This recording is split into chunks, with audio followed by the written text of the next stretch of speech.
नमस्ते। और आज हमारी चुनाव आयोग की दूसरी क्लास है। आज लगभग हम चुनाव आयोग को क्या कर देंगे, खत्म कर देंगे। आज हम क्या पढ़ेंगे, आज हम आर्टिकल 325 पढ़ेंगे, जो पिछले साल फर्स्ट ग्रेड के क्वेश्चन में पूछा गया था। मतलब तकरीबन जो अक्टूबर 2022 में फर्स्ट ग्रेड का एग्जाम हुआ था, उसमें इलेक्शन कमीशन से जो ट्रिकी क्वेश्चन पूछा गया था, बेसिक क्वेश्चन पूछा गया था, वो 325 से आया था। तो जनरली क्या होता है, लोग चुनाव आयोग पढ़ते हैं, सिर्फ 324 आर्टिकल पढ़ते हैं, 325 नहीं पढ़ते। और एग्जामिनर ने उस साइको को उठाया और आपको 325 दिया था पेपर के अंदर। आप भले जाके चेक भी कर सकते हैं। तो आज हम क्या क्या करने वाले हैं, आज हम 325 पढ़ने वाले हैं। और हम जो छोटे छोटे बदलाव हुए हैं चुनाव आयोग के अंदर, सिलेक्शन कमेटी के अंदर, जो अभी आपको न्यूज़पेपर में भी देखने को मिल रहे हैं, वो पढ़ेंगे। और इलेक्शन कमीशन के मस्त काम पढ़ेंगे, ठीक। और फिर एक लिस्ट देखेंगे जिसमें हम पता करेंगे कि कौन कौन से इलेक्शन कमिश्नर चीफ रहे हैं, मुख्य निर्वाचन आयुक्त कौन कौन से रहे हैं, ठीक। और ये होली से जस्ट पहले आपकी क्लास है, फिर आपको लंबा होली का वेकेशन दिखेगा। तुम तो कहना मत मैम कहाँ गए आप, कहीं नहीं जा रही, मैं आपको सिलेबस पूरा कराऊंगी, बस धीरज रखें। कई बार गैप आ जाता है, 1 दिन का 2 दिन का, वो मैं खुद इसलिए दे रही हूँ कि आप आराम से रिविजन करें, सारी क्लासें बराबर देख लें, कोई पेंडेंसी नहीं हो, ताकि आप और मैं बराबर तालमेल के साथ आगे बढ़ते रहे, ठीक। तो जो नमस्ते बोलते हैं उनको नमस्ते, और जो जय श्री राम बोलते हैं उनको जय श्री राम, और जो राधे राधे कहते हैं उनको राधे राधे। और अग्रिम में आपको होली की बहुत बहुत शुभकामनाएं। अच्छे से खूब होली बनाइए, त्योहारों का भी अपना मजा है, वो भी आनंद लेना चाहिए, क्योंकि कई बार हम पढ़ते पढ़ते बहुत बोर हो जाते हैं, तो वो भी एक अच्छा आनंद है आपको। तो चलो शुरू करते हैं अपनी क्लास। तो आज हम क्या पढ़ने वाले हैं, देखो मैंने पहले ही छोटा छोटा करके आपको एक्सप्लेन कर दिया है कि हम आज क्या पढ़ने वाले हैं। तो अतिरिक्त महत्वपूर्ण बिंदु है, और यही क्वेश्चन अक्टूबर 2022 के अंदर फर्स्ट ग्रेड के एग्जाम के अंदर पूछा गया था। इसी जो भी लास्ट हुई है ना भर्ती आपकी, उसी में ये क्वेश्चन आया था, तो आपको ध्यान रखना है, ठीक। और इस साल तो इलेक्शन कमीशन भर भर के इलेक्शन करा रहा है, तो आपको बहुत सारे क्या पूछे जाएंगे, क्वेश्चन पूछे जाएंगे। तो देखो अनुच्छेद 325। अब अनुच्छेद 325 क्या कहता है, गौर से समझना कि धर्म पहली बात, दूसरा मूल वंश दूसरी बात, जाति तीसरी बात, लिंग चौथी। चार बातें कही हैं। कौन कौन सी चार बातें कही हैं, पहली कहा है धर्म, ये चारों शब्द याद रखने हैं। दूसरा कौन सा कहा है आपको, दूसरा आपको कहा गया है, 1 मिनट पेन की पोजीशन ठीक कर लूं। पहला आपको कहा गया है धर्म, दूसरा आपको कहा गया है मूलवंश, तीसरा आपको कहा गया है जाति, और चौथा आपको कहा गया है लिंग। ये चार बातों को लिया गया है।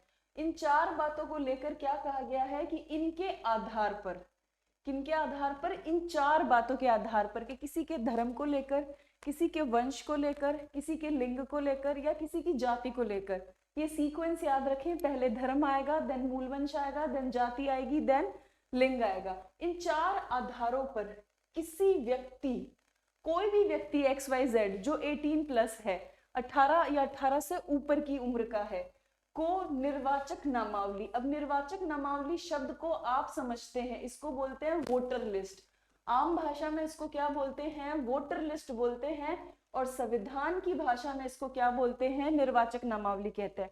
तो क्या सीन है कि जो वोटर लिस्ट है, जो निर्वाचक नामावली है, उस निर्वाचक नामावली में आप किसी व्यक्ति को किन चार आधारों पर, धर्म, मूलवंश, जाति और लिंग, शामिल करने के लिए मना नहीं किया जाएगा। तो बहुत सिंपल है कि वोटर लिस्ट में उन भारत के सभी लोगों का नाम जुड़ेगा जो 18 या 18 वर्ष की उम्र से ऊपर के हैं।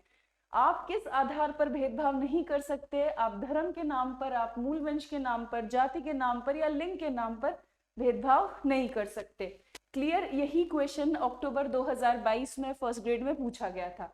उसके द्वारा किसी और विशेष निर्वाचक नामावली में शामिल किए जाने का दावा न किया जाना चाहिए। नहीं आप उसको ये कहोगे कि नहीं तुम तो स्पेशल हो, तो तुमको कोई स्पेशल वोटर लिस्ट में डालेंगे, नहीं, ऐसा कोई प्रावधान नहीं है। भारत के पास एक ही वोटर लिस्ट है, और उस पर सभी लोग रजिस्टर्ड होंगे जो 18 या 18 से ज्यादा के उम्र के हैं। तो समझ में आया सब कुछ, कोई प्रॉब्लम नहीं, आगे चलूं। चलो हाँ, तो अब एक बार फिर से हम यहाँ पे लिख लेते हैं 325। आपको क्या ध्यान रखना है, चार चीजें ध्यान रखनी है, धर्म, मूलवंश और जाति और लिंग, इन चार आधारों पर, इन आधार पर आप किसी भी व्यक्ति को वोटर लिस्ट, जिसको हम क्या कहते हैं संविधान की भाषा में निर्वाचक नामावली, वोटर लिस्ट में शामिल करने से मना नहीं कर सकते। मतलब ये नहीं कहोगे कि तुम्हारा धर्म ये है तो हम तुमको वोटर लिस्ट में शामिल नहीं करेंगे, बोले ना, मना कर रखा है संविधान ने कि ऐसे गंदी बातें नहीं करने का। चाहे जो धर्म हो, चाहे जो जाति हो, चाहे जो मूल वंश हो, चाहे जो लिंग हो, बस एक ही मान्यता है कि आप 18 या 18 वर्ष से ज्यादा की उम्र के हो तो आपको वोटर लिस्ट में क्या मिल जाएगी, एंट्री मिल जाएगी। पता चला अगर आप किसी 18 से नीचे वर्ग को लाए तो हम नहीं डालेंगे, पर ये चार आधार भेदभाव के बिल्कुल नहीं होंगे, करने से मना नहीं किया जाएगा।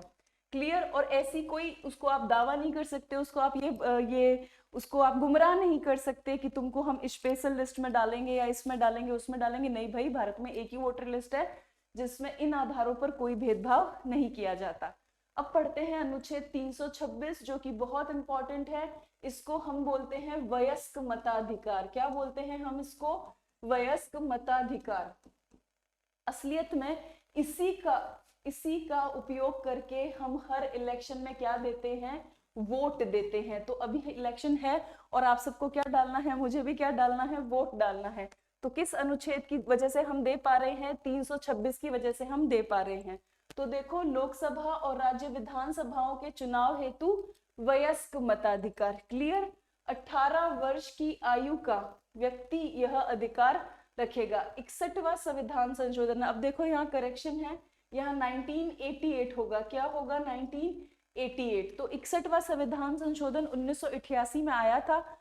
गौर से सुनना, फिर कमेंट बॉक्स में जब भी आपका कोई डाउट होता है ना, उससे पहले कुछ चीजों का डाउट मैं यहाँ क्लियर करती हुई जाऊंगी। उसके बावजूद कोई हो तो कमेंट बॉक्स में डालना, मैं जरूर से आपके सारे के सारे डाउट डे बाय डे क्या करती जाऊंगी? क्लियर करती जाऊंगी। वरना मेरी क्लास का क्या मतलब? अगर मैंने आपको अच्छा पढ़ाया लेकिन आपके डाउट नहीं क्लियर किए तो मेरी क्लास का कोई मतलब नहीं। इसीलिए मैंने ये सोचा है कि जितने भी आपके डाउट्स हैं, जो भी आपके पॉइंट ऑफ टाइम पे दिमाग में आ रहा है, भले ही मैं फिजिकली आपके सामने प्रेजेंट नहीं हूं, पर इस मीडियम के द्वारा मैं उतनी कोशिश करूंगी कि आपके कॉन्सेप्ट इतने क्लियर हो कि आपको आगे क्या नहीं आए, कोई दुविधा नहीं हो। तो डाउट जरूर दूर करूंगी। लेकिन यहाँ पे मैं बता देती हूँ कि 61वां संविधान संशोधन 1988 में हुआ था, जिसने ये कहा था कि 21 वर्ष जो मतदान की आयु है उसे हम घटा के कितना कर देते हैं? 18 वर्ष कर देते हैं। परंतु ये लागू कब किया गया? ये लागू किया गया था 1989 के अंदर। तो ये जो आपको कभी बार कंफ्यूजन होता है ना कि नहीं मैम ये तो 1989 होगा, तो वो ये है कि संविधान संशोधन तो होता है 88 में, लेकिन वो लागू कब होता है? 1989 में। और इसलिए कई बार एग्जामिनर क्वेश्चन भी यहाँ पे पूछता है। 21 वर्ष को 18 वर्ष कर दिया गया और ये लागू कब हुआ था? 1989 में। वयस्क मताधिकार को डिस्क्वालीफाई किया जा सकता है। इस साल का फर्स्ट ग्रेड का क्वेश्चन यहाँ से आ सकता है, ये प्रोबेबल है, आगे आने वाला क्वेश्चन है। भाई हम हमेशा सोचते हैं कि हमारे वोटिंग राइट्स को खत्म नहीं किया जा सकता, वो एब्सोल्यूट राइट है, या हम एब्सोल्यूट को अब हिंदी में क्या कहते हैं आई डोंट नो, मुझे नहीं पता, पर हाँ मैं कोशिश करूंगी कि शब्द आपको ढूंढ के बताऊं। पर ये बात आपको दिमाग में रखनी है कि वोटिंग के अधिकार को हम क्या कर सकते हैं? डिस्क्वालीफाई कर सकते हैं। अब वो कौन से आधार है जिस पर ये डिस्क्वालीफाई किया जा सकता है, वो आपको ध्यान से पढ़ने हैं, क्योंकि ये आपका अपकमिंग एग्जाम का क्वेश्चन हो सकता है। ठीक, तो देखो, यदि व्यक्ति संविधान या समुचित विधान मंडल द्वारा बनाई गई किसी विधि के तहत, अब वो क्या कह रहा है कि आप वोट देने के अधिकार को डिस्क्वालीफाई भी कर सकते हो। गौर से समझना इस चीज को, क्या कर सकते हो आप? डिस्क्वालीफाइड। अब डिस्क्वालीफाइड का मतलब आप उसको अयोग्य घोषित कर सकते हो वोट देने के लिए। किसके लिए? वोट देने के लिए, कि नहीं ये आदमी को अब वोट नहीं देना क्योंकि ये वोट देने के लिए क्या हो गया है? अयोग्य हो गया है। भाई ऐसा भला क्यों कर रहे हैं? तो आंसर दे रहे हैं कि हम ऐसा इसलिए कर रहे हैं क्योंकि ये लड़का बड़ा बदमाश है या ये लड़की बड़ी बदमाश है, इसने लोकसभा और राज्य विधान मंडल के कानून की क्या की है? अवहेलना की है। ठीक है, तो यहाँ पे वो गाना नहीं गाना कि सारे नियम तोड़ दो, अगर आपने सारे नियम तोड़ दिए तो आपको वोट देने का अधिकार छिन जाएगा।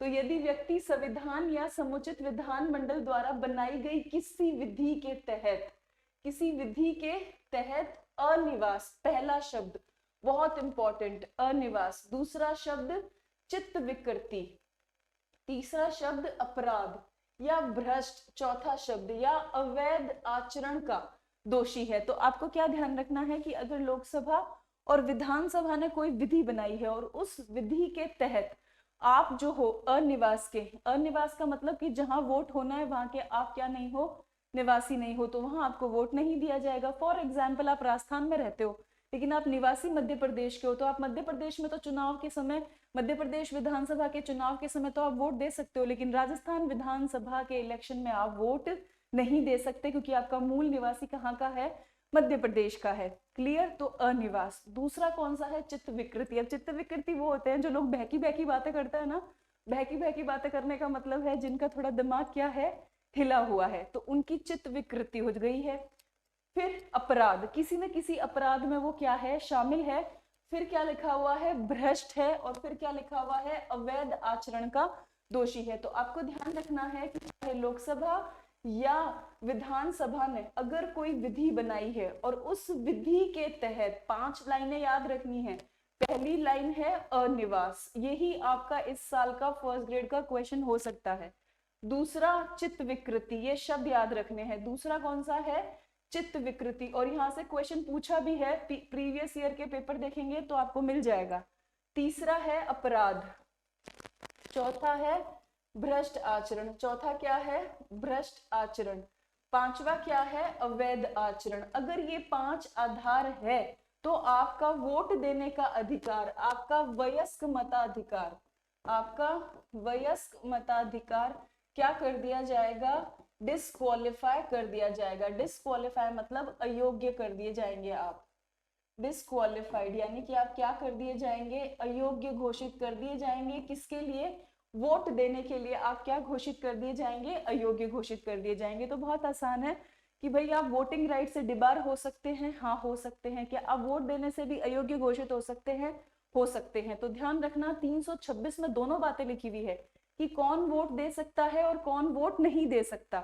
ये दोनों बातें 326 में ही लिखी हुई है। और 326 का दूसरा पैरा कहता है कि वो कौन से आधार होंगे जिन आधारों पे आपको वोट देने से रोका जा सकता है या आपको अयोग्य घोषित किया जा सकता है। तो लोकसभा या राज्य विधानमंडल की किसी विधि के तहत आप अनिवास, बहकी बहकी बातें करने वाले हो मतलब चित्त विकृति वाला सीन है, या आपने अपराध किया है, या आप भ्रष्ट हैं, या आप अवैध आचरण के दोषी है, तो सरकार कहेगी ना भाई ऐसे लोगों को हम वोट नहीं देने देंगे। क्लियर? क्वेश्चन आ सकता है, बहुत ज्यादा चांसेस है, तो प्लीज ढंग से देखना। आगे चलूं? हाँ, और स्क्रीनशॉट ले लेना। चलो अब हम, ये करंट अफेयर है, मतलब अभी थोड़ा सा बदलाव हुआ है। अभी मैंने आपको कल की क्लास में बताया था कि ज्ञानेश जी और सुखवीर सिंह संधू जो हैं वो नए 2 मुख्य चुनाव आयुक्त नियुक्त किए हैं। और उनको नियुक्त करने के लिए आपने न्यूज़पेपर अगर पढ़ा है तो देखो एक 3 मेंबर कमेटी बैठी थी। पहले ऐसे होता था कि डायरेक्ट प्रधानमंत्री बता देते थे राष्ट्रपति को कि ठीक है इस व्यक्ति को क्या करो आप बना दो, लेकिन आजकल अभी कुछ टाइम से क्या हुआ है, बदलाव हुआ है। अब 3 मेंबर कमेटी जो होती है वो तय करती है कि कौन चुनाव आयुक्त बनेगा और कौन मुख्य चुनाव आयुक्त बनेगा। क्लियर? चूंकि ये अभी बदलाव हुआ है इसलिए एग्जामिनर जरूर से पूछेगा, तो ये बहुत ज्यादा क्या है, इंपॉर्टेंट है। देखो मैं आपको करंट से भी बराबर क्या कर दूंगी, अपडेट कर दूंगी। हम ये पंगा नहीं रखेंगे कि इस टॉपिक से पॉलिटी के रिलेटेड करंट अफेयर्स हम बाद में देखेंगे ना भाई। फर्स्ट ग्रेड में बहुत बार ऐसा हुआ है कि जो टॉपिक करंट में बहुत ज्यादा पॉपअप हो रहा था, बहुत ज्यादा ऐसे उछल उछल के न्यूज़पेपर में आ रहा था, वहां से उन्होंने करंट ही पूछा, स्टैटिक पार्ट उसका पूछा ही नहीं। तो मुझे दोनों चीजें ध्यान रखनी होगी आप लोगों के लिए ताकि भटकाव की स्थिति ना हो, एक जगह सब चीज मिल जाए आपको। तो देखो मुख्य चुनाव आयुक्त और अन्य निर्वाचन आयुक्त की नियुक्ति 3 मेंबर कमेटी द्वारा। अब ये बात किसने बताई, किसने कहा कि भाई 3 मेंबर कमेटी द्वारा करो, तो एक समिति थी अनूप बर्नवाल केस, उसी के अंदर 2023, तो मैंने कहा ना करंट से रिलेटेड मुद्दा है। 2023 में ये तय किया गया था कि अब हम 3 मेंबर कमेटी द्वारा क्या बनवाएंगे, मुख्य चुनाव आयुक्त और चुनाव आयुक्त बनवाएंगे। कौन सा मामला था ये, अनूप बर्नवाल मामला था। इस व्यक्ति के नाम को आपको ध्यान रखना है। अब इस 3 मेंबर कमेटी के अंदर कौन होगा, प्रधानमंत्री होंगे, लोकसभा में विपक्ष के नेता होंगे और भारत का मुख्य न्यायाधीश होगा। क्लियर? तो ये 3 लोग होने हैं उस कमेटी के अंदर। प्रधानमंत्री, लोकसभा में विपक्ष का नेता और भारत का मुख्य न्यायाधीश। मुख्य निर्वाचन आयुक्त एवं अन्य निर्वाचन आयुक्त, ये फोर्थ पॉइंट यहाँ नहीं होगा, गौर रखना। मुख्य निर्वाचन आयुक्त और अन्य निर्वाचन आयुक्त की शक्तियां समान हैं, उनके वेतन भत्ते भी सर्वोच्च न्यायालय के न्यायाधीश के समान होंगे। कई बार ये क्वेश्चन पूछ लेते हैं कि उनके वेतन और भत्ते किसके बराबर होते हैं, तो उनके वेतन और भत्ते जो हैं सुप्रीम कोर्ट के जो जज होते हैं उनके बराबर होते हैं। मतलब आप देखो, वेतन भत्ता आप किसके बराबर दे रहे हो, सुप्रीम कोर्ट के जजेस के बराबर दे रहे हो, तो सुप्रीम कोर्ट के बराबर इंपॉर्टेंट है इलेक्शन कमीशन ऑफ इंडिया, और सुप्रीम कोर्ट के बराबर इंपॉर्टेंट है, सुप्रीम कोर्ट के जजेस के बराबर इंपॉर्टेंट है मुख्य निर्वाचन आयुक्त और चुनाव आयुक्त। तो क्लियर। तो 3 मेंबर कमेटी ध्यान रखना, जो अभी बदलाव हुआ है अनूप बर्नवाल केस के कारण आया था, जिसके अंदर प्रधानमंत्री होंगे, आपके लोकसभा का विपक्ष का नेता होगा और आपका भारत का मुख्य न्यायाधीश भी होगा। और निर्वाचन आयुक्त की शक्तियां जो है वो समान है, उनके वेतन भत्ते भी सर्वोच्च न्यायालय के न्यायाधीश के समान होंगे। मतलब चुनाव आयुक्त और मुख्य चुनाव आयुक्त का काम बिल्कुल क्या है, एक जैसा है। पैसा भी दोनों को क्या मिलता है, एक जैसा ही मिलता है। और इनका पैसा किसके बराबर है, सुप्रीम कोर्ट के जजेस के खिलाफ है, सॉरी बराबर है, खिलाफ नहीं, सॉरी टंग स्लिप हो गई मेरी। आगे चले, चलो अब देखो कुछ कुछ इंपॉर्टेंट बातें हैं। संविधान में निर्वाचन आयोग के सदस्यों की अर्हता, क्वालिफिकेशन निर्धारित नहीं की गई है, ये बात आपको ध्यान रखनी है, इंपॉर्टेंट है, स्टेटमेंट के क्वेश्चन में आ सकती है। तो आप बिंदास सोचो कि देखो दो ऐसी जगह हैं जहां पे क्वालिफिकेशन नहीं डिसाइड की गई है। पहली जगह आपके सामने है, वो है इलेक्शन कमीशन ऑफ इंडिया, कि भाई जब आप इलेक्शन कमीशन ऑफ इंडिया के सदस्य बनाओगे ना, तब संविधान कोई क्वालिफिकेशन नहीं बताता है, ठीक। तो और दूसरी जगह कब है, जब भी वो दूसरी जगह आएगी तब मैं वो आपको बताऊंगी, लेकिन ये पहली जगह यहाँ पे क्या हो चुकी है, आ गई है, कि भाई आपके संविधान के अंदर इलेक्शन कमीशन के जो मेंबर है, निर्वाचन आयोग के जो सदस्य हैं, उनकी अर्हता या योग्यता तय नहीं की है संविधान ने, ठीक। दूसरा, संविधान ने निर्वाचन आयोग के सदस्यों की पदावधि का भी उल्लेख नहीं किया। देखो कितना मस्त काम है, कि ना तो हम ये बताएंगे कि इनका योग्यता क्या है, ना हम ये बताएंगे कि ये कब तक पद पे रहेंगे। फुल लॉन हमारी मर्जी चलेगी, और हमने मर्जी चलाकर कितना बना रखा है, 665 बना रखा है, ठीक। तो ये भी आपको ध्यान रखना है, स्टेटमेंट का क्वेश्चन बन सकता है इन दोनों पे, क्लियर। फिर देखो, संविधान में सेवानिवृत्ति के बाद निर्वाचन आयुक्त को सरकार द्वारा अन्य दूसरी नियुक्ति पर रोक नहीं लगाई गई है, ये भी बहुत इंपॉर्टेंट बात है। जनरली हम देखते हैं कि उनकी पुनर्नियुक्ति पर क्या होती है, रोक होती है, लेकिन इन लोगों की पुनर्नियुक्ति पर रोक नहीं लगाई गई है। तो 3 बहुत इंपॉर्टेंट बातें आपको ध्यान रखनी है। पहली ध्यान रखनी है कि संविधान इनकी योग्यता के विषय में कुछ नहीं कहता। दूसरा, जब योग्यता के विषय में नहीं कहता ना, तो वो इनकी पदावधि के विषय में भी मौन है, बोलते हमको नहीं पता, तुम संसद से पूछ लेना, ठीक, या राष्ट्रपति से पूछ लेना, उनसे बनवा लेना। तीसरा, वो क्या कहते हैं कि यार इतना अच्छा काम किया, पूरे भारत की सरकारें बनवाई, स्टेट की बनवाई, सेंटर की बनवाई, इनकी पुनर्नियुक्ति पर हम रोक नहीं लगाएंगे, इनको बिंदास वापस से क्या लाएंगे, सरकार में लाएंगे। देखो आखिर सरकार बनवाने में, चुनाव करवाने में इनका योगदान रहा ना, तो इनको प्राइज देंगे, बोले आओ यार वापस आओ, तुम वापस से बैठो, हम तुम्हारा फेवर करते हैं, क्लियर, मजाक मस्ती में, ठीक। आगे चले, चलो अब देखो भारतीय निर्वाचन आयोग की शक्ति और कार्य, ये हिस्सा भी बहुत इंपॉर्टेंट है। निर्वाचन आयोग के पास 3 प्रकार की शक्ति है। कितनी शक्ति है, 3। पहला, ये प्रशासनिक काम करता है। दूसरा, ये सलाहकारी काम करता है सॉरी। तीसरा, ये अर्ध न्यायिक काम करता है। अब प्रशासनिक तो आपको समझ में आता है कि हाँ ठीक है, पूरे भारत में चुनाव का मैनेजमेंट करेगा कौन, इलेक्शन कमीशन ऑफ इंडिया। सलाहकारी भी आपको समझ में आता है, कैसे कि भाई राष्ट्रपति को कभी भी किसी की अयोग्यता पर निर्णय लेना पड़ गया, विधायक की किसी सांसद की अयोग्यता पर राष्ट्रपति को क्या लेना पड़ गया, निर्णय लेना पड़ गया, तो फोन किसको लगाएगा, इलेक्शन कमीशन को ना, और किसको लगाएगा, वो गाना है ना, मेरे पिया गए रंगून, किया है वहां से टेलीफोन। तो राष्ट्रपति को जब भी सांसदों को अयोग्य घोषित करना होगा, तो सीधा अपने पिया इलेक्शन कमीशन को क्या लगाएंगे, फोन लगाएंगे कि यार सलाह देना, हटाऊं या नहीं हटाऊं, आपने पढ़ा भी है, ठीक। तीसरा काम बड़ा टेढ़ा है, अर्ध न्यायिक। मतलब अर्ध न्यायिक, देखो जहां पर भी न्यायिक शब्द आता है उसका मतलब होता है कि जो भी बॉडी न्यायिक होगी, जो भी संस्था न्यायिक होगी, वो 3 काम करेगी। वो आरोप की जांच करेगी, आरोप की जांच के अनुसार दंड देगी, आरोप की जांच के अनुसार क्या देगी, दंड देगी। तो जब भी कोई संस्था पूरी तरीके से न्यायिक होती है तो वो आरोप की जांच करती है और उसी के अनुसार क्या देती है, दंड देती है। जब आरोप सिद्ध हो जाए उसी के अनुसार क्या देगी, वो दंड देगी। लेकिन अर्ध न्यायिक प्रक्रिया में सिर्फ और सिर्फ क्या किया जाता है, आरोपों की जांच की जाती है, परंतु दंड का प्रावधान बिल्कुल नहीं होता। इसीलिए हम उसको क्या कहते हैं, अर्ध न्यायिक कहते हैं। जहां कहीं भी ये शब्द आए ना अर्ध न्यायिक, मैंने आपको महाभियोग में भी बताया है कि अर्ध न्यायिक का मतलब ये है कि आरोपों की जांच हुई है, आरोप सिद्ध किए गए हैं, लेकिन दंड का कोई प्रावधान नहीं किया गया है, इसलिए वो संस्था जो है वो अर्ध न्यायिक है। लेकिन जहां कहीं भी न्यायिक लिखा हुआ होगा, जैसे आपके कोर्ट है, सुप्रीम कोर्ट है, हाई कोर्ट है, डिस्ट्रिक्ट कोर्ट है, वो न्यायिक है। क्यों न्यायिक है, वो आरोप की जांच भी करते हैं, सबूतों के आधार पर आरोपों को सिद्ध भी करते हैं और बाद में दंड भी देते हैं, इसलिए वो पूर्ण तरीके से न्यायिक है। ये क्वेश्चन आपको पूछा जाएगा कि क्या चुनाव आयोग एक अर्ध न्यायिक संस्था है, तो हाँ बिल्कुल है, यानी कि ये किन्हीं आरोपों की जांच करेगी, विवादों का निपटारा करेगी, लेकिन ये किसी भी प्रकार के दंड का प्रावधान नहीं करती है। तो 3 काम है, प्रशासनिक करवा लेना, सलाहकारी करवा लेना और अर्ध न्यायिक करवा लेना। क्लियर, आगे चलूं, चलो अब इसके काम क्या है तो बड़ी मस्ती से याद करने हैं, कोई टेंशन नहीं लेना।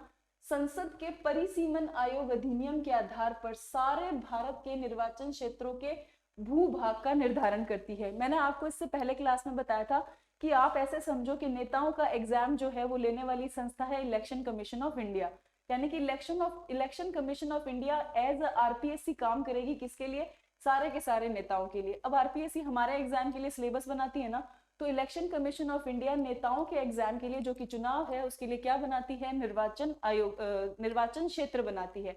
ये निर्वाचन क्षेत्र एक भौगोलिक क्षेत्र होता है जिसका निर्धारण आप किसके आधार पर करोगे, परिसीमन आयोग के आधार पर करोगे। तो पहला काम सीधा दिमाग में हिट करना चाहिए कि भाई इनके पेपर के सिलेबस में तो निर्वाचन क्षेत्र है, अब हमको सबसे पहला काम इलेक्शन कमीशन ऑफ इंडिया से क्या करवाना है, इनका सिलेबस डिसाइड कराना है।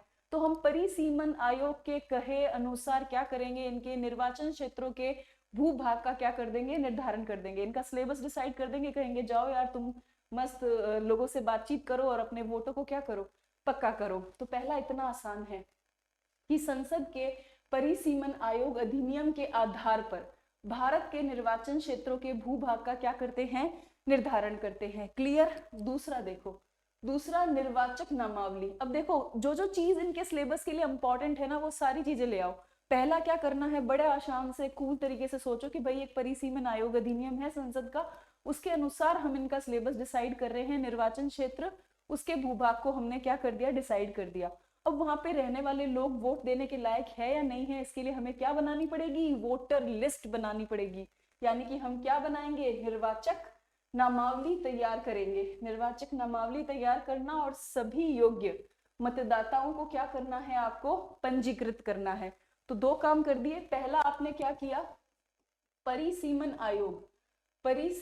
आयोग अधिनियम के अनुसार आपने क्या निर्धारित कर दिए, निर्वाचन क्षेत्र, जो निर्वाचन क्षेत्र है उनका क्या तय कर दिया, भूभाग तय कर दिया। देन दूसरा काम आपने इनके लिए क्या किया, वोटर लिस्ट तैयार कर दी। क्या तैयार कर दी, वोटर लिस्ट तैयार कर दी, प्लस जो भी योग्य मतदाता थे उनको क्या कर दिया, रजिस्टर कर दिया। पंजीकृत का मतलब क्या होता है, रजिस्टर कर दिया। 2 काम कर दिया आपने। अब तीसरा काम आप क्या करोगे, तो तीसरा काम आपने क्या किया, निर्वाचन की तिथि और समय सारणी निर्धारित करना एवं नामांकन पत्रों का करना। अब 3 काम है। जैसे हम भी फॉर्म तो आरपीएससी को चेक करती है कि भाई सारी सूचनाएं ढंग से दी है या नहीं। फॉर्म चेक करने के बाद वो क्या करती है, हमारे एग्जाम की डेट और टाइम की घोषणा करती है। वैसे ही इलेक्शन कमीशन ने पहले सिलेबस डिसाइड किया, मतलब आपका निर्वाचन क्षेत्र का भूभाग बनाया। दूसरा फिर उन्होंने क्या किया कि पेपर कौन बनाएगा, तो वोटर लिस्ट को तैयार करना और सभी योग्य जितने मतदाता थे उनको रजिस्टर्ड कर दिया काम। फिर उन्होंने कहा कि अब इनसे फॉर्म भरवा लेते हैं, इनके फॉर्म को चेक कर लेते हैं, फिर इनके एग्जाम की डेट और टाइम बाहर निकाल देते हैं। जैसे अभी आपके सामने चुनाव का पूरा शेड्यूल है ना कि इस दिन 7 चरणों के अंदर इलेक्शन होंगे, 4 जून को आपका क्या आएगा, रिजल्ट आएगा। देखो इनका रिजल्ट इतना जल्दी आता है, हमारा लंबा खिंचता है, ठीक है। तो election commission is better than RPSC. तो निर्वाचन की तिथि, डेट और समय सारणी ये क्या करता है, निर्धारित करता है और नामांकन पत्रों का क्या करता है, परीक्षण करता है। तो हम यहाँ पे लिख लेते हैं, क्या क्या लिखेंगे कि जो भी ये फॉर्म भरेंगे जिसको हम नामांकन पत्र कहेंगे, क्या कहेंगे, नामांकन, वो फॉर्म का ये क्या करेंगे, जांच करेंगे। जैसे कि आरपीएससी हमारे फॉर्म जांच करती है, उसके बाद ये चुनाव का क्या दे देंगे, डेट और टाइम टेबल दे देंगे। तो आसान शब्दों में याद रखें, वहां पे ऑटोमेटिक आपको किसकी याद आ जाएगी, जो संविधान के कीवर्ड है वो क्या हो जाएंगे, याद आ जाएंगे। तो क्लियर, फिर चलते हैं आगे। राजनीतिक दलों को मान्यता प्रदान करना, उन्हें निर्वाचन चिन्ह आवंटित करना।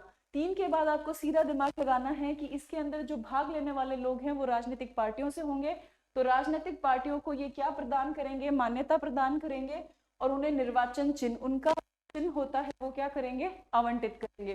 तो पहले 4 कामों में आपको कोई दिक्कत नहीं, आगे बढ़ू मैं।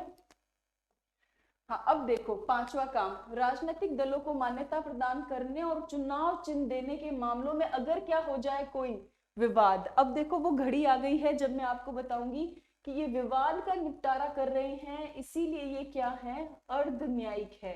क्या है ये, अर्ध न्यायिक है, पहली जगह आ गई है।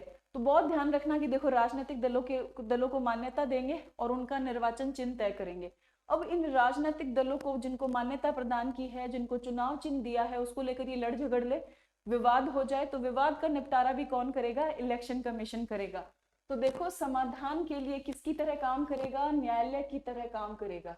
क्लियर, तो 5वां पॉइंट में कोई दिक्कत नहीं। अब देखो 6, निर्वाचन व्यवस्था से संबंधित विवाद की जांच के लिए ये क्या नियुक्त करेगा, अधिकारी नियुक्त करेगा। मान लो किसी भी चुनाव के अंदर कोई विवाद हो गया और उस विवाद को सुलटाना है, तो निर्वाचन आयोग क्या करेगा, अपना एक अधिकारी भेजेगा, यार जार देख के आना क्या क्या प्रॉब्लम हो गई है, वो क्या करो, सॉल्व करो।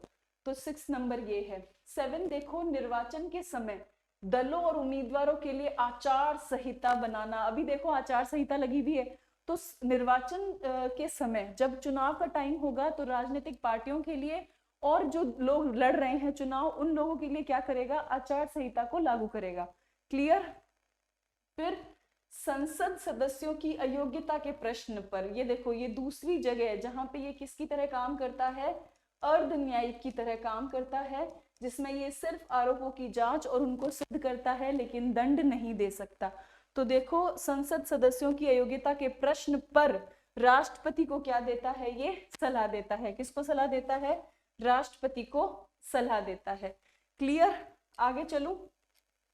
फिर देखो 9 नंबर, विधान परिषद के सदस्यों की अयोग्यता के प्रश्न पर किसको सलाह देगा, आपके राज्यपाल को देगा।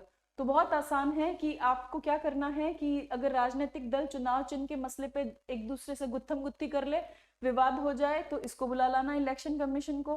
देन आपको क्या ध्यान रखना है कि राजनीतिक दलों के लिए और जो लोग नेता लोग लड़ रहे हैं चुनाव, उन लोगों के लिए ये क्या कहता है कि भाई आप लोगों के लिए ये गाइडलाइंस है, आचार संहिता है, आचार संहिता को लागू करेगा। फिर अगर कहीं निर्वाचन में किसी प्रकार का विवाद हो जाए तो अपने अधिकारी को भेजता है और कहता है इस विवाद का क्या करो, आप सुलटारा करो। क्लियर। अगर संसद के सदस्यों की अयोग्यता का प्रश्न है तो बेचारे राष्ट्रपति भैया अपने पिया को फोन लगाते हैं और कहते हैं कि यार सुलटारा करो। ठीक वैसे ही अगर आपके विधानसभा के अंदर प्रॉब्लम हो जाए तो राज्यपाल जी किसको फोन लगाएंगे, अपने पिया को फोन लगाएंगे और कहेंगे कि यार प्लीज इलेक्शन कमीशन ठीक करना, देखना कि ये विधानसभा के जो लोग हैं वो अयोग्य है भी या नहीं है। ठीक। फिर देखो रिंगिंग, आपने कई बार सुना होगा कि बूथ कैप्चरिंग हो गई है या चुनाव के दौरान ये हिंसा हो गई है। तो अगर रिंगिंग का केस हो, मतदान केंद्र को लूट लिया जाए, इस कंडीशन में, इस आधारों पर ये निर्वाचन को क्या कर सकता है, रद्द भी कर सकता है। क्योंकि आप याद कीजिए मैंने क्या कहा था कि संसदीय शासन व्यवस्था की स्थापना के लिए स्वतंत्र और निष्पक्ष चुनाव कराने के लिए इलेक्शन कमीशन ऑफ इंडिया है, भारत का चुनाव आयोग है। लेकिन अगर आपका रिंगिंग और मतदान का केंद्र लूटा जा रहा है तो स्वतंत्र और निष्पक्ष जो व्यवस्था है चुनाव की वो खत्म हो रही है। उस केस में ये क्या करेंगे, निर्वाचन को रद्द कर देंगे। ठीक। निर्वाचन के चलते राजनीतिक दलों को पंजीकृत करना, उनको रजिस्टर्ड करना चुनाव में उनके प्रदर्शन के आधार पर। अब देखो हमारा भी क्या होता है, प्रदर्शन के आधार पर चयन होता है, इनका भी रजिस्ट्रेशन और इनका भी मेरिट प्रदर्शन के आधार पर लगता है। जिसने बढ़िया प्रदर्शन करा उसको राष्ट्रीय दल की मान्यता दे देते हैं, जिसने थोड़ा कम करा उसे राज्य दल की, जिसने एकदम ही जरा सा करा, इत्तू सा करा, उसको क्षेत्रीय दल की मान्यता देते हैं। तो प्रदर्शन के आधार पर ये भी क्या डिसाइड करते हैं, पार्टियों की मेरिट डिसाइड करते हैं। तो देखो चुनाव में उनके प्रदर्शन के आधार पर उसे राष्ट्रीय या राज्य स्तरीय दल का क्या दे देते हैं, दर्जा दे देते हैं। निर्वाचन के समय राजनीतिक दलों के नीतियों के प्रचार के लिए रेडियो और टीवी कार्यक्रमों की सूची निर्मित करते हैं। भाई उनको पूछते हैं कि तुम क्या करने वाले हो यार, कहाँ टीवी में क्या बोलने वाले हो, कहाँ रेडियो में क्या बोलने वाले हो, ये सब भी तुम्हारे लिए कौन तय करेगा, निर्वाचन आयोग ही तय करेगा। तो ये समझ में आया अच्छे से, हंसते खेलते। तो जिसको स्क्रीनशॉट लेना है वो स्क्रीनशॉट ले, आगे चलते हैं। हाँ, अब हमारे पास लिस्ट है, हम पूरी की पूरी लिस्ट देखेंगे, जो इंपॉर्टेंट होगा उसी को पढ़ेंगे, बाकी को हम क्या कर देंगे, छोड़ देंगे। ठीक, तो देखो भारत के निर्वाचन आयोग के मुख्य चुनाव आयुक्त की सूची है। पहला आपको याद रखना है कि पहला कौन है, सुकुमार सेन है। बहुत बार पूछा हुआ है, फिर भी एक बार पढ़ लेना। ये फर्स्ट मुख्य निर्वाचन आयुक्त है जो 21 मार्च 1950 से 19 दिसंबर 1958 तक रहे। कई बार एग्जामिनर आपको सेकंड भी पूछ सकता है, तो सेकंड भी क्या है, इंपॉर्टेंट है। तो सेकंड कौन रहे हैं, तो सेकंड रहे हैं के सुंदरम। तो पहले आपके सुकुमार सेन और दूसरे आपके कौन है, सुंदरम है। ठीक, तीसरे कौन रहे हैं आपके, एसपी सेन वर्मा। तो इसको बस पढ़ना है, एसपी सेन वर्मा। फिर देखो कौन है, doctor Nagendra Singh, fourth number पर। फिर फिफ्थ नंबर पर है टी स्वामीनाथन। फिर सिक्स्थ नंबर पर है एसएल सकधर। ठीक, फिर आर के त्रिवेदी है सेवेंथ नंबर पर, आरवीएस पेरी शास्त्री। अब सबसे इंपॉर्टेंट बात कि 9 नंबर पर एक महिला है। यही बहुत इंपॉर्टेंट है कि क्या इलेक्शन कमीशन में मुख्य निर्वाचन आयुक्त एक महिला रह चुकी है। हाँ बिल्कुल रह चुकी है, श्रीमती वी.एस. रमा देवी। कौन रह चुकी है, श्रीमती वी.एस. रमा देवी। 1990 का जो टाइम था, थोड़े टाइम के लिए रही हैं, 26 नवंबर 1990 से 11 दिसंबर 1990 के बीच में रही हैं। तो ये ऑटोमेटिक आपके क्या हो जाती है, इंपॉर्टेंट हो जाती है एग्जाम के लिए। हो सकता है एग्जामिनर आपको यहाँ से क्या दे दे, क्वेश्चन दे दे। Then 10th number most important चुनाव, मुख्य चुनाव आयुक्त जिन्होंने पूरे चुनाव सुधार को लागू किया और जिनसे पॉलिटिशियन बहुत डरते थे, वो है टीएन शेषन। इनका टाइम आपको ध्यान रखना है, 12 दिसंबर 1990 से 11 सितंबर 1996 तक है। टीएन शेषन के बाद डॉक्टर एमएस गिल, उसके बाद मिस्टर जेएम जो 12वें नंबर पर रहे। देन 13 नंबर पर टीएस कृष्णमूर्ति, फिर 14 नंबर पर बीबी टंडन, फिर 15 नंबर पर मिस्टर एन गोपाला स्वामी, फिर 16 नंबर पर नवीन बी चावला, नहीं पढ़ना। 17 नंबर पर doctor S Y Qureshi. 18th number पर Shri V S Sampath. Then doctor H S Brahma 19 पर, 20 पर नसीम जैदी, 21 पर ए के जोटी, फिर 22 पर ओपी रावत, फिर सुनील अरोड़ा, फिर 24 पर मिस्टर सुशील चंद्रा, और देन ओह पूरा हो गया। और अभी लेटेस्ट आपके हैं 25वें, जो है राजीव कुमार, जो मैंने आपको फर्स्ट वीडियो में कराया था। और अब हमारा इलेक्शन कमीशन क्या हो गया है, पूरा हो गया है। अभी कुछ दिनों से मैंने डाउट नहीं देखे हैं, जब भी मुझे टीम से इनपुट मिलेगा डाउट का, तो मैं अगली क्लास में आपका डाउट क्या कर दूंगी, सॉल्व कर दूंगी। ठीक है, तो अब होली के बाद मिलेंगे किसी क्लास के अंदर। होली के बाद की क्लास आएगी आपकी, ये मैंने होली के टाइम रिकॉर्ड की है, तो मस्ती से क्लास देखना। पिछली सारा रिवीजन करना इन छुट्टियों के अंदर, और होली जरूर से बनाना, क्योंकि त्योहार का भी अपना मजा है। आप रिवाइव हो जाओगे एकदम, आपको अच्छी एनर्जी मिलेगी, फिर वापस से हम क्या लग जाएंगे, पढ़ाई में लग जाएंगे। छोटे छोटे ब्रेक होने चाहिए। देखो एक नीति है जो बहुत अच्छी है कंपटीशन के लिए, संघर्ष विराम संघर्ष। पहले संघर्ष करो, फिर थोड़ा आराम करो, फिर संघर्ष करो, इससे आप थकते नहीं हो। वरना हम क्या हो जाते हैं, थक जाते हैं। और हमें थकना नहीं है, अभी तो लंबी दूर जाना है और अपने लक्ष्य को पाना है। ठीक है, और बराबर क्लास देखकर बराबर टेस्ट सीरीज में टेस्ट पेपर देते रहिएगा, नोट्स को बार बार रिवाइज करते रहिएगा। कोई भी प्रॉब्लम हो बिंदास तरीके से कमेंट बॉक्स में डालिएगा। कोई भी प्रॉब्लम वो सिर्फ आपकी पढ़ाई से रिलेटेड होनी चाहिए, दूसरी नहीं होनी चाहिए भाई, वो मैं नहीं सॉल्व कर सकती।